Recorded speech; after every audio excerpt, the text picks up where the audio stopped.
And here is the finished portrait of this sweet little baby boy, and it is a birthday present for his mother, which I think that is so unbelievably special and sweet.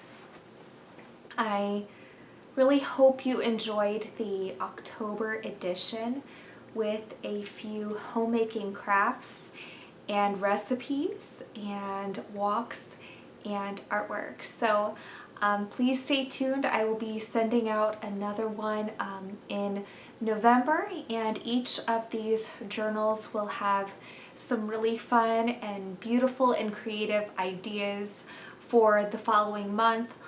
I will include a little bit of scripture and homemaking and just little and hiking, and also portraits, which is what I do. So thank you so much for watching. God's blessings on the rest of your day, and I look forward to talking to you soon. So I'm going to head out for a walk, and I would love it if you would join me for that today. All right, bye.